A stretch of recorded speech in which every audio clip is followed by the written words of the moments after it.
आप ये डेट देखिएगा, 9 नवंबर 2021 की डेट है, लेकिन 10 तारीख को इसको कोर्ट में प्रेजेंट नहीं किया गया। ना ही मुझे पर्सनली इन्फॉर्म किया गया। मुझे भेजा गया है कब? 20 नवंबर को। 10 तारीख की शाम को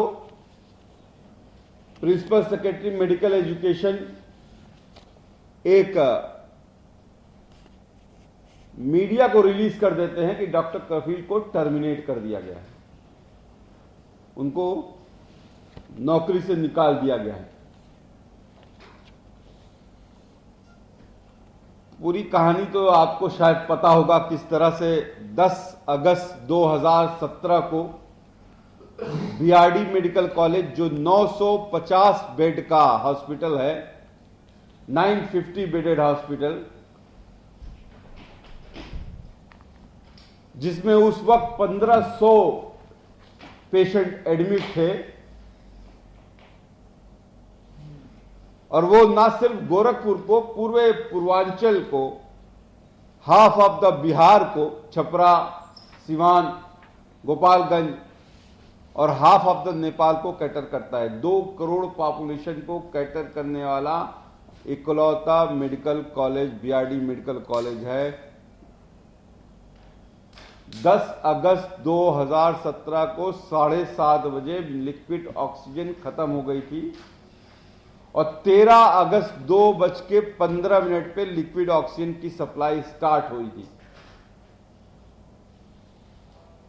यानी 54 घंटे तक पूरे मेडिकल कॉलेज में लिक्विड ऑक्सीजन थी ही नहीं। जंबो सिलेंडर्स लाए गए थे, इमरजेंसी में लाए गए थे।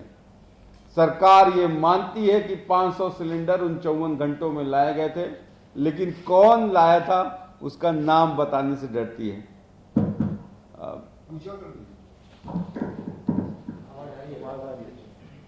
उसका नाम बताने से डरती है।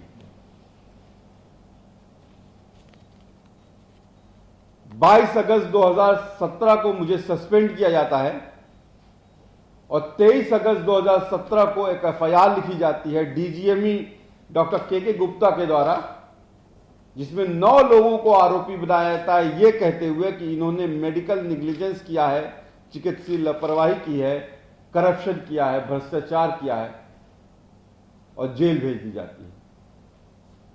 9 महीने तक कोई कोर्ट में सुनवाई नहीं होती है।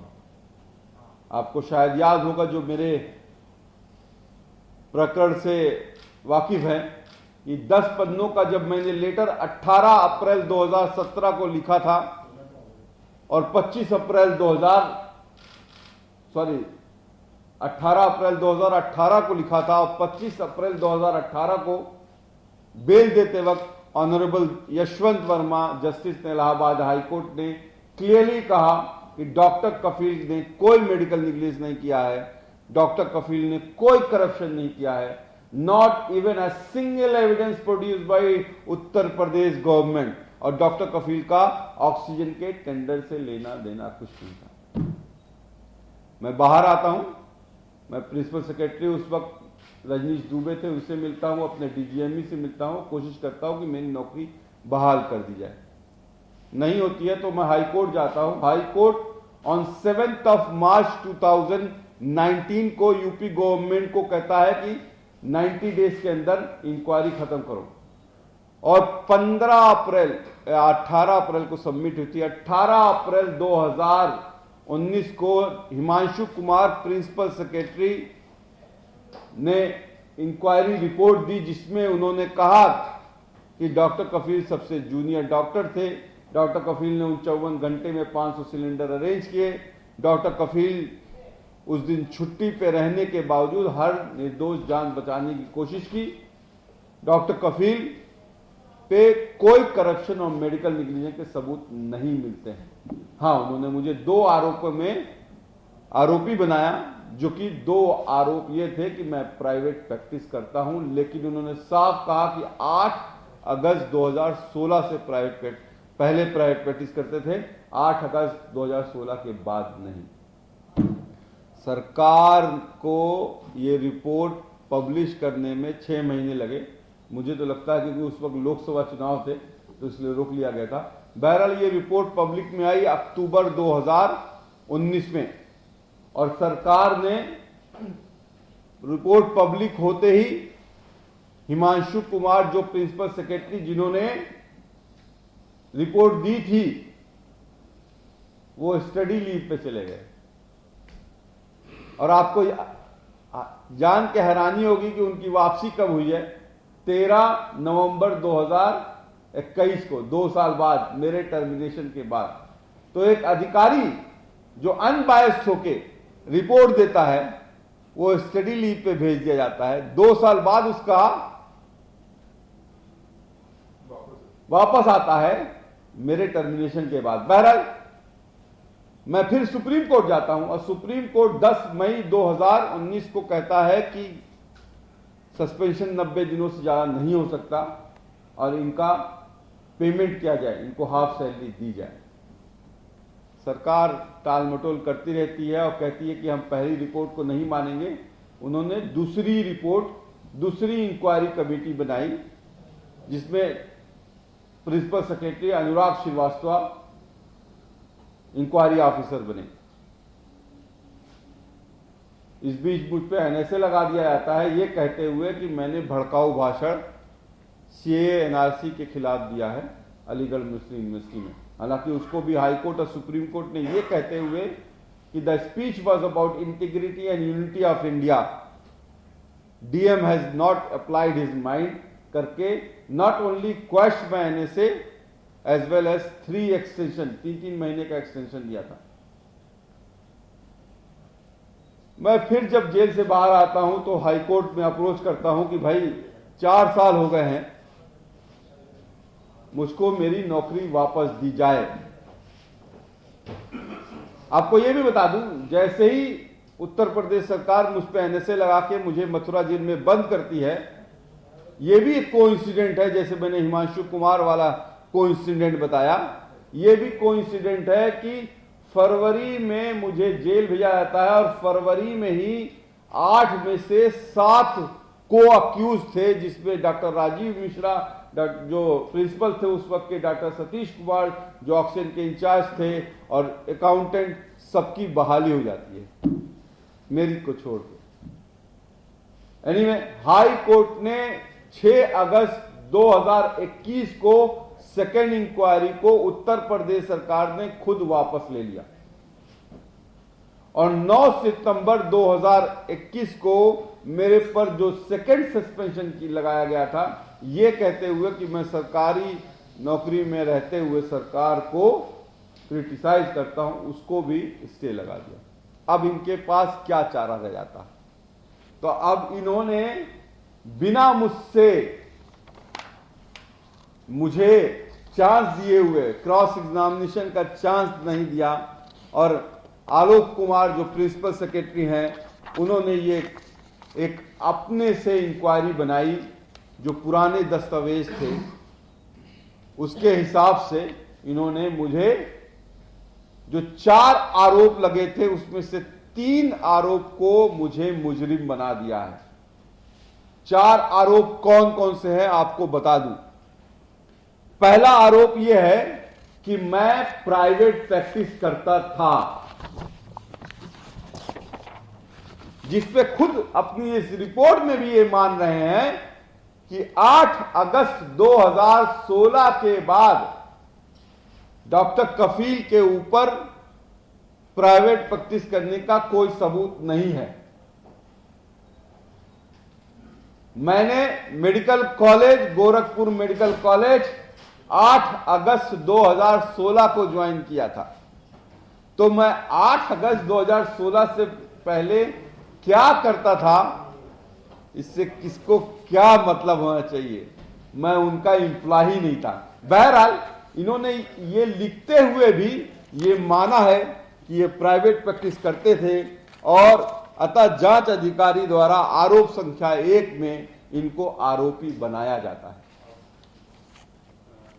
दूसरा आरोप मुझ पे यह लगाया गया कि मैं यूपी में BRD medical college Uttar Pradesh में है, तो यूपी मेडिकल काउंसिल में मेरा रजिस्ट्रेशन नहीं था, फिर भी इन्होंने नौकरी ले ली। अरे भाई, नौकरी आपने ही दी, नौकरी उत्तर प्रदेश पब्लिक कमीशन ने दी, उसने नहीं चेक किया।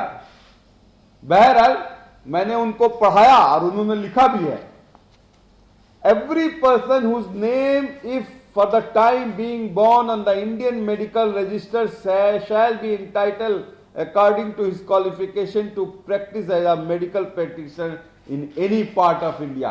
मेरा registration medical council of India में है, तो मैं भारत में कहीं भी प्रैक्टिस कर सकता हूं, जॉब ले सकता हूं।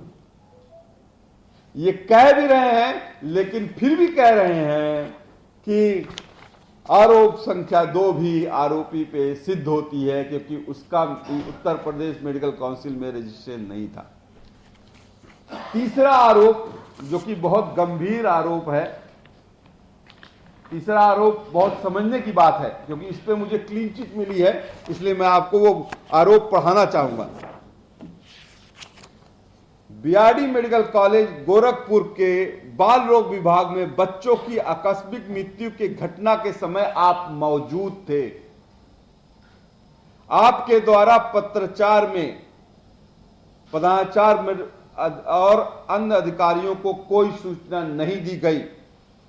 आप द्वारा महत्वपूर्ण परिस्थिति में रहते हुए जीवन रक्षक, ये मान रहे हैं कि ऑक्सीजन जीवन रक्षक होती है, जीवन रक्षक ऑक्सीजन की कमी जैसे महत्वपूर्ण घटना को तत्कालीन उच्च अधिकारियों के संज्ञान में नहीं लाया गया, जो कि आपके मेडिकल निग्लिजेंस का परिचायक है।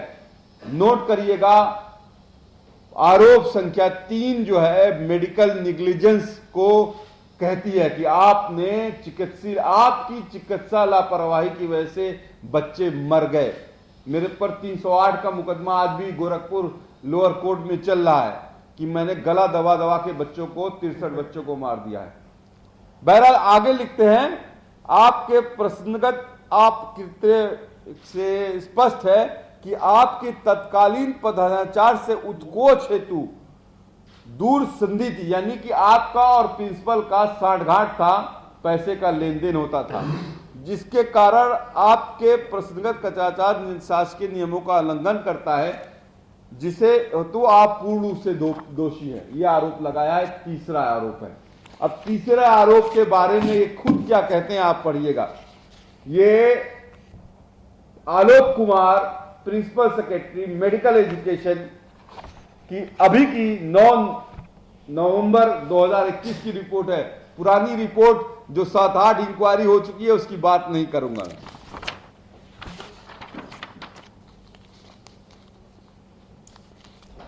याचिकाकर्ता ने अपने उच्च अधिकारियों को तत्काल रूप से लिक्विड ऑक्सीजन की कमी की सूचना दी।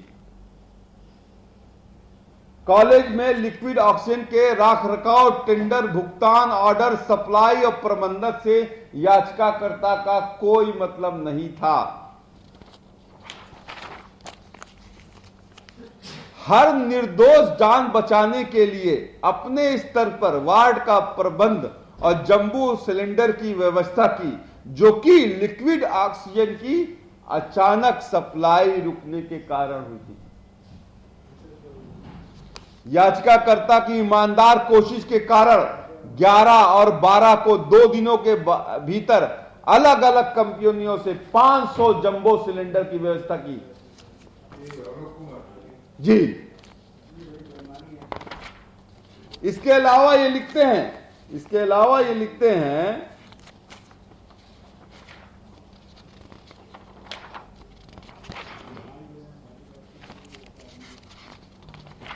बड़ी लंबी रिपोर्ट है। बहरहाल इसके अलावा ये लिखते हैं कि अपचारी, यानी कि मैं अपचारी द्वारा इस संबंध में उपस्थित पंजीकरण की छाया प्रति, मैं 10 तारीख को छुट्टी पे था, उसकी मैंने अटेंडेंस शीट लगाई है। अपचारी अधिकारी द्वारा इस संबंध में उपस्थित पंजीकरण की छाया प्रति उपलब्ध कराई गई है, जिससे यह प्रचलित होता है।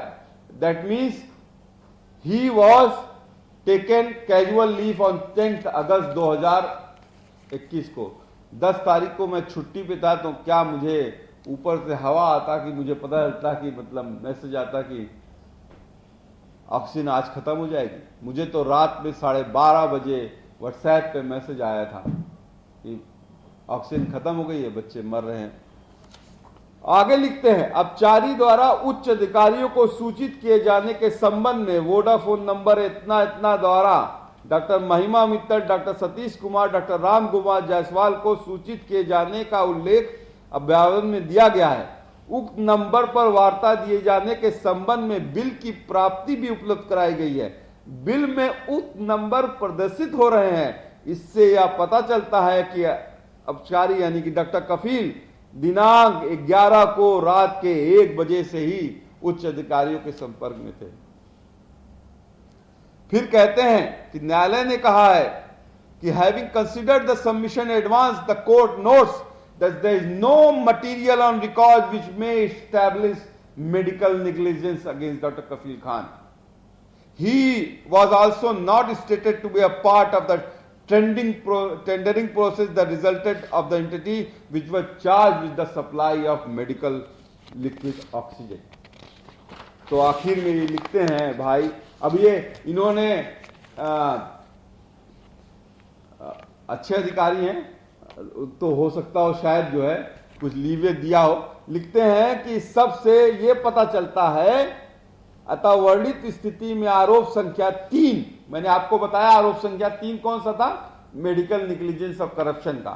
आरोप संख्या 3 के संबंध में अपचारी द्वारा उपलब्ध कराए गए साक्ष्य में बल है, यानी कि मेरी बात में दम है। अतः अनुशासनिक पदाधिकारी द्वारा जांच अधिकारी से स्थापित भिन्न मत अपचारी पर प्रमाणित नहीं होता है। That is I am not what is about corruption and medical negligence. हाँ, 9 नवंबर। एनीवे ये भी मान रहे हैं कि शिक्षकों में सबसे कनिष्ठ था, यानी जूनियर मोस्ट कंसल्टेंट था मैं। चौथा आरोप यह है कि मैं 100 वार्ड का प्रभारी था।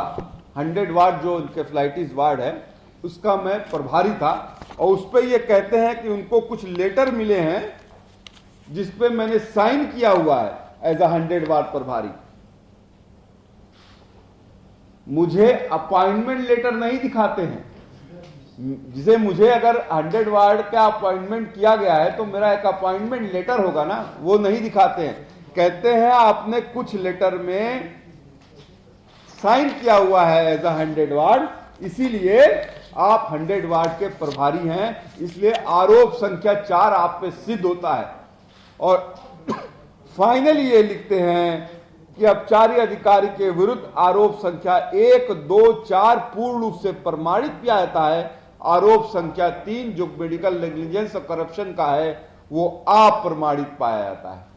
अब आप लोग इतने लोग बैठे हुए हो, बता दो इस बात पे मुझे मेरी नौकरी से निकाल दिया जाएगा? नहीं। लेकिन ये लिखते हैं कि चूंकि ये 8 अगस्त 2016 से पहले प्राइवेट प्रैक्टिस करते थे, इसलिए इन्होंने सेवा के नियमों का उल्लंघन किया है, इसलिए इनको नौकरी से निकाला जा रहा है। ये रिपोर्ट मैं आपको दूंगा। इसके अलावा कुछ पेपर आपको दिखाना चाहता हूं, थोड़ा सा और टाइम लूंगा बस आपका, उसके बाद खत्म करते हैं। थोड़ा सा और टाइम लूंगा। पेपर कुछ दिखाना चाहता हूं कि क्यों ये किया गया, आखिर किया क्यों गया, ये क्यों डॉक्टर कफील को बकरा बनाया जाता है। अच्छा, ये मत समझिएगा कि सिर्फ मुस्लिम हो इसलिए बनाया। योगी जी मेरे गोरखपुर के हैं और हम लोग जो हैं मतलब योगी जी हैं हम लोगों के लिए, गुरु हैं, और हमारा गोरखनाथ टेम्पल है, वहाँ पे सब आदर करते हैं। और इससे पहले अगर आप 9 जुलाई और 9 अगस्त को जब ये मुख्यमंत्री बनने के बाद भी आए थे तो अच्छा संबंध था, कोई वो नहीं था। बली का मैं बार बार ये कहता हूं कि अगर वो डॉक्टर कपिल मिश्रा होता, डॉक्टर कपिल जॉन होता, डॉक्टर कपिल कुमार होता, तब भी योगी जी वही करते, क्योंकि उनको बचाना था अपने लोगों को। कौन लोगों को, उसको मैं बताता हूं। अब ये कहानी थोड़ी सी 10 मिनट और लूंगा जी। कहानी स्टार्ट होती है जब योगी जी चीफ मिनिस्टर बन जाते हैं। पुष्पा सेल जो सप्लाई करता था लिक्विड ऑक्सीजन की, उसने इनको एक लेटर लिखा कि भाई मेरा इतना पैसा हो गया है, मुझे आप दे दो, नहीं तो मैं लिक्विड ऑक्सीजन बंद कर दूंगा। ये देखिएगा, ये लेटर भी आपको दूंगा। ये लेटर लिखा हुआ है 6 अप्रैल 2017 का, 6 अप्रैल 2017 का लेटर है। किसको लिखा गया है?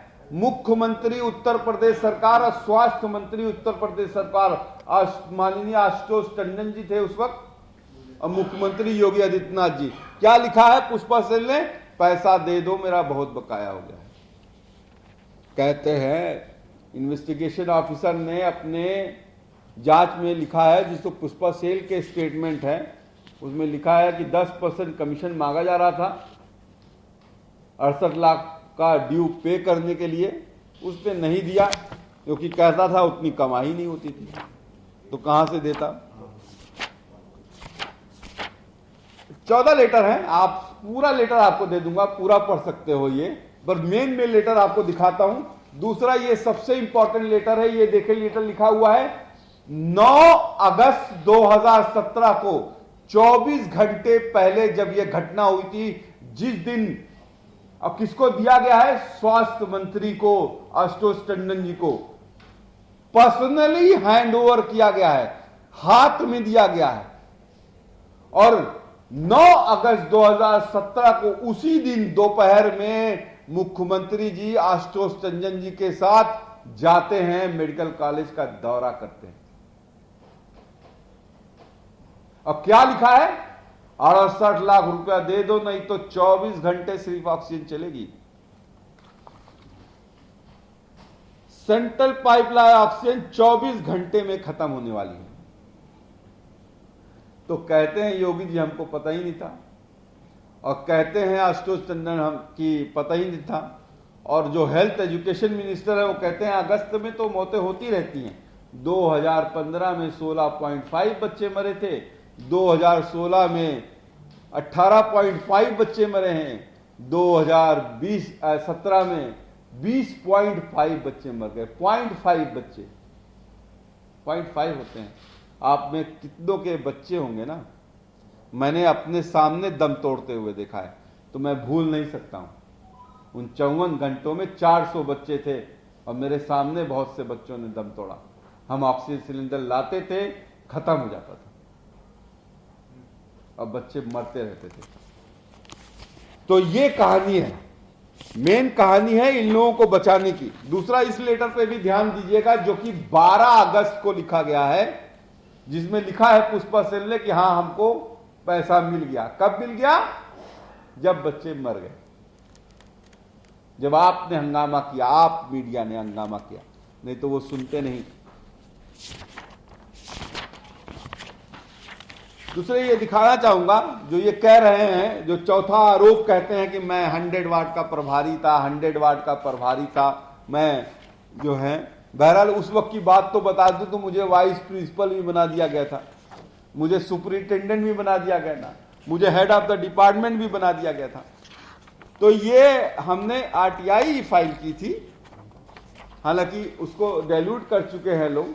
आरटीआई फाइल की थी। आरटीआई जो है वो देखिए किसने भेजा है? Ganesh Kumar principal, BRD medical college ने ये आरटीआई का जवाब दिया है। हमने पूछा भैया कौन है 100 वाट का प्रभारी?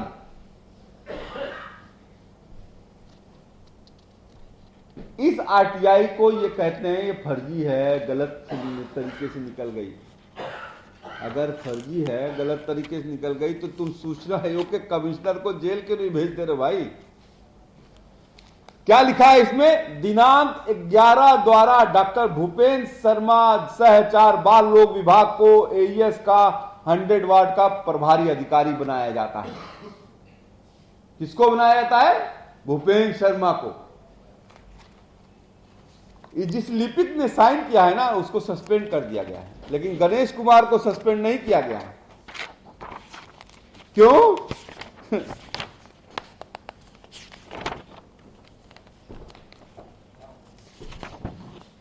ये लेटर जो है ये आरटीआई से नहीं है, ये उनकी फाइल से, कॉलेज की फाइल से है भाई।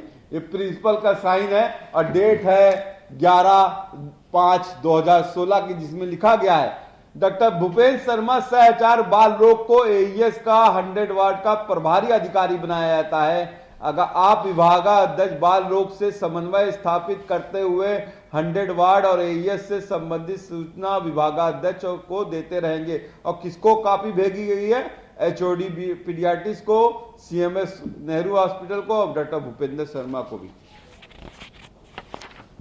इस लेटर में खुद एचओडी लिखती हैं कि डॉक्टर भूपेंद्र शर्मा सारा काम ताम देंगे, लेकिन मैं 100 वार्ड का प्रभारी हूं। उस रात जब घटना हुई है तो ये अटेंडेंस रजिस्टर को ये लोग हटा, मतलब ये मैं उस वक्त कैम स्कैनर था, अब तो बैन हो चुका है, तो मैंने स्कैन कर लिया था वो रजिस्टर, पता नहीं क्या दिमाग में आया था। और इसमें देखिएगा डॉक्टर कफील खान 10 तारीख को छुट्टी पे थे और 11/12 को कौन छुट्टी पे था? 11/12 को कौन छुट्टी पे था? डॉक्टर महिमा मित्तल, जिस दिन कांड हो गया। क्या कह के छुट्टी पे चली गई कि मुझे स्वाइन फ्लू है। डॉक्टर महिमा और अदिता मेहता को उन्होंने कार्यभार दे दिया। अब ये इंटरनल पॉलिटिक्स की जो हमारे योगी जी महाराज करते हैं उसका भी एक पार्ट है ये। अब आप इस अटेंडेंस रजिस्टर को देखिए, कितने डॉक्टर हैं? 14 तो कंसल्टेंट हैं। पूरे मेडिकल कॉलेज में 168 डॉक्टर हैं, 5000 कर्मचारी हैं, 5000। और कितने डॉक्टर हैं? 168। और सबसे जूनियर डॉक्टर कौन है? डॉक्टर कफील खान। और डॉक्टर कफील खान जो है वो पूरा मेडिकल कॉलेज चलाता था, वही दोषी है।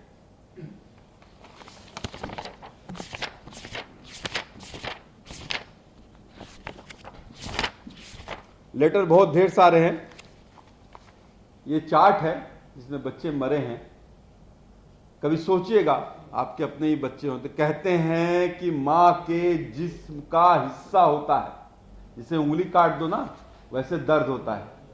किसी को 13 साल बाद बच्चे पैदा हुए थे, कोई 4 बहनों के भाइयों के बीच में एक बहन थी, कोई 4 बहनों के बीच में एक भाई पैदा हुआ था। कोई तिरुपति गया था तो कोई अजमेर गया था, सब मर गए। क्यों मर गए थे? क्योंकि 68 लाख रुपए सरकार ने दे दिए। ये उन बच्चों की लिस्ट है। वो आज भी, सिर्फ मेरी बात नहीं है, वो आज भी इंसाफ के लिए भटक रहे हैं। बहरहाल आपको ये सब बातें मालूम होगी, बस ये नहीं, सबको, बहुत लोगों को नहीं पता है कि उस रात, जैसे सिंपल मैं समझाना चाहूंगा कि कॉलोनी में अगर फ्लैट में रहते हो तो टंकी का अगर पानी खत्म हो जाए तो किसी फ्लैट में तो पानी नहीं आएगा। तो जब मेडिकल ऑक्सीजन खत्म हो गया मेडिकल कॉलेज में, तो पूरा का पूरा मेडिकल कॉलेज में ऑक्सीजन नहीं ना है कि सिर्फ बच्चे मरेंगे, एडल्ट भी मरेंगे। ये 18 लोगों की लिस्ट है, नाम के साथ दे रहा हूं, फोन नंबर के साथ, फोन कर लीजिएगा। ये 18 लोग उस दिन मर गए थे। 18 एडल्ट हैं जिनकी आज तक कोई बात नहीं करता है।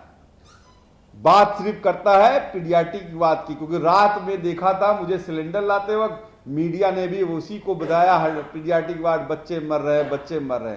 अरे ये भी मरे थे, एक मां भी मरी थी जिसके पेट में बच्चा था।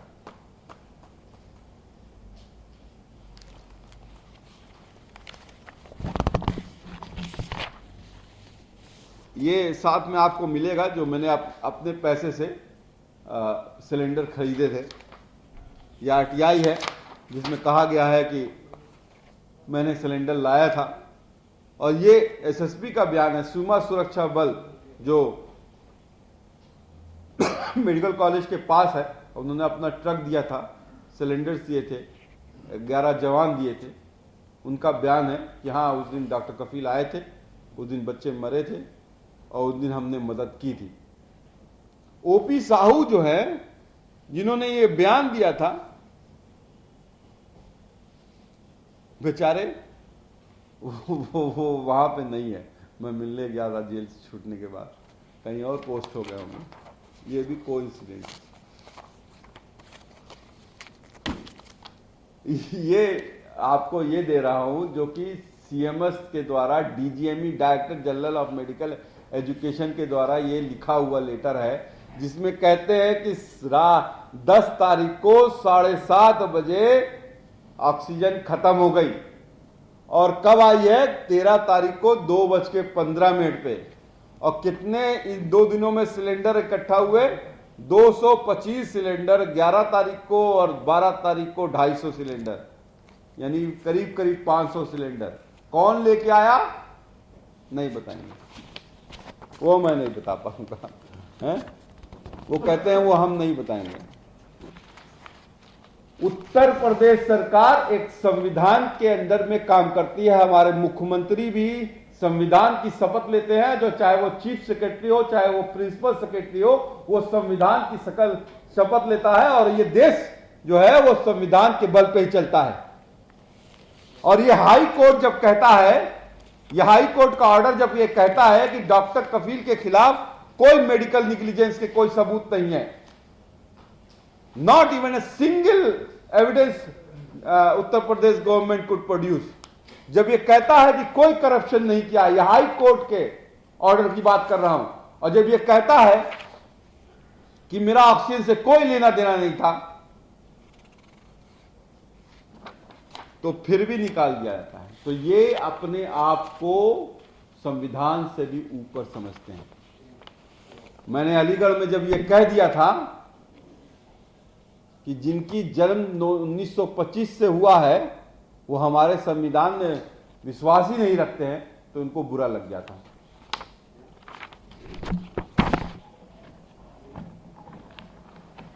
दो रिपोर्ट और दिखाना चाहूंगा, चूंकि डॉक्टर्स की रिपोर्ट है तो इसलिए आपको ज्यादा एथेंटिक लगेगी। बाकी बाबू लोग तो बेचारे जो है सरकार के उसमें दम पे काम करते हैं। ये हरीश चिलानी जो हैं हमारे, ये लेडी हार्डिंग जो है सफदरजंग हॉस्पिटल, ये सब दिल्ली में ही है। और वहीं से एक टीम जेपी नड्डा सर ने बनाई थी, उस वक्त हेल्थ मिनिस्टर थे जेपी नड्डा, उन्होंने बनाई थी। और उन्होंने ये रिपोर्ट दी है जिसमें ये कहा है कि बीआरडी मेडिकल कॉलेज इतना ओवरक्राउड था कि एक वार्मर पे 4-4, 5-5 बच्चे थे, एक बेड पे 2-2, 3-3 बच्चे थे। डॉक्टरों की लगभग 75% पोस्ट खाली